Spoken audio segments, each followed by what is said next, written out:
Okay, so you've arrived in Hobart on a cruise ship, you've got 8 hours, but you haven't booked anything. What do you do? G'day and welcome to Forgotten Tasmania. I'm John Stephenson and I'm not a tour guide. And I'm not getting paid to do this video either. What I do is tell stories about Tasmania using a historic photographic library that I inherited. But back to you. What are my suggestions as someone who's lived here for 55 years or more? What are the things you should see? Number one on my list is Mona, the Museum of Old and New Art. We have this crazy guy who likes food, wine, music, art and gambling. So he bought a winery, stuck in a brewery, a music venue, multiple restaurants, an art museum, and he's currently building a casino. The one thing Mona isn't is obvious. We don't have theme parks in Tasmania, but Mona is described as a subversive Disneyland, and there's something there to offend everyone. The old includes things like 4,000-year-old Egyptian mummies, Shabti dolls and Roman coins. The new includes a massive Sydney Nolan painting worth over $2 million, and the crowd favourite, a set of glass tubes that digests food and actually poos. There's a ton of stuff to see, and when it all seems too much, go sit in the Madonna room, and if you don't crack a huge smile, well, you better get someone to check if you're still alive. They have a dedicated bus and a ferry, and you can sit on a sheep and go under the Tasman Bridge, which is something your cruise ship won't be able to do. Overall, I rate Mona a must-see. Number 2, wine. If you're into wine, the Coal River Valley is the place to go. It's a half-hour drive from Hobart and packed with wineries. Cellar door tastings, food, you name it. The valley finishes at a historic town called Richmond that dates back to the 1820s. It has the oldest bridge in Australia, and if you've hired a car, you can drive over it. Number 3 is the Tasmanian devil, and you can see them in the same day if you don't drink too much at Richmond. The Tasmanian devil is a unique animal, a carnivorous marsupial related to the quoll or native cat. It was called the devil by early explorers due to the screeching noise it makes. In fact, it's smelly, tough and feeds in a frenzy, but it doesn't spin in a whirlwind like the cartoon version. Upon the extinction of the Tasmanian tiger, the devil became the largest carnivorous marsupial on the planet. In 1996, scientists identified a facial tumour disease in Tasmanian devils. I'd say see them now while you still can, and the best place to see them is the Bonorong Wildlife Park, where they house them in their natural surroundings and they rehabilitate them. If you have kids in tow, I'd probably go to Zoodoo. There's a bit more there to do for children. Both parks are only a short drive from Richmond and still within 45 minutes of your cruise ship. Number 4, whiskey. If you like whiskey, you've come to the right place. Tasmania makes some of the world's finest, and I've been to Scotland, so I should know. 3 choices. One would be a stretch to do in 8 hours, but it is possible. The House of Whisky on Bruny Island. You sailed past it to get to Hobart, but you're probably still asleep. Drive to Kettering, catch the car ferry across. Trapper's Hut, or the House of Whisky as it's now called, is just up the hill from the ferry. Watch your timings though as the ferry fills up for the return trip, and your cruise ship will leave without you. A safer bet is the Lark Distillery in Davey Street. It's just a few minutes walk from your ship and they do tastings in the store.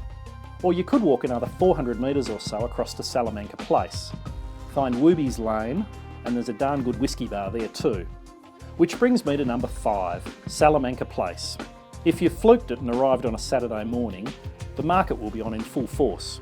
Expect arts and crafts, music and more food options than the mind can comfortably handle. Oh yeah, they have souvenirs too. Watch your import and quarantine laws with what you buy. Some stalls are a bit pricey, but it's not a rip-off by any means.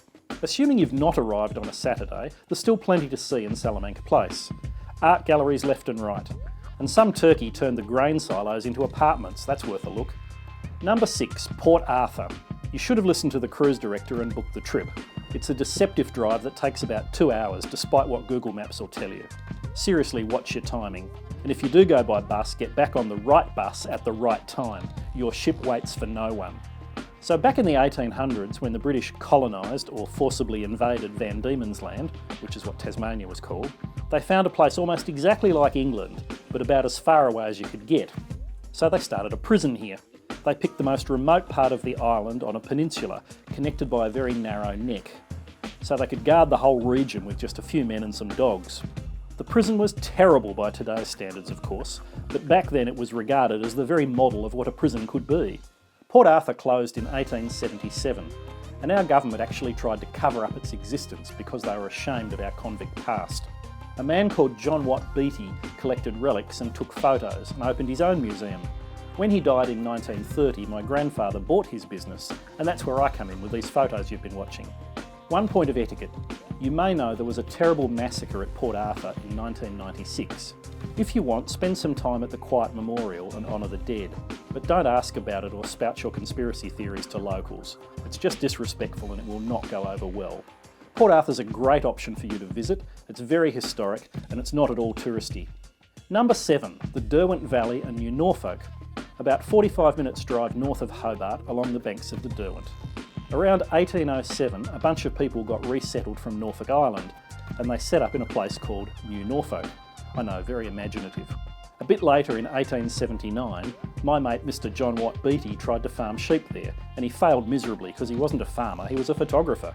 I'd keep driving up the river a bit to a place called Plenty and the salmon ponds.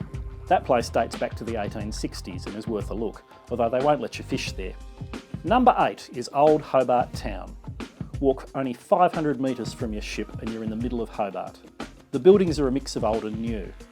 The Tasmanian Museum and Art Gallery is in the old Customs building right on the waterfront. Start there. If you want some Aboriginal history, they have that. Us white people started arriving about 200 years ago, but there were First Nation people here for like 30,000 years or so before that. The Maritime Museum is next door. If you're getting off on history, head to Battery Point via Salamanca Place and St David's Park. Okay, here's the shameless plug. Check out my free website full of historic photos. You can download one, grab the Repro app and try some rephotography. Check out how things have changed and how they've stayed the same.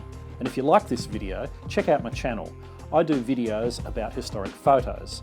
I rephotograph them and I tell the stories about the old places. Enjoy your day in Hobart. Thanks for watching. Cheers!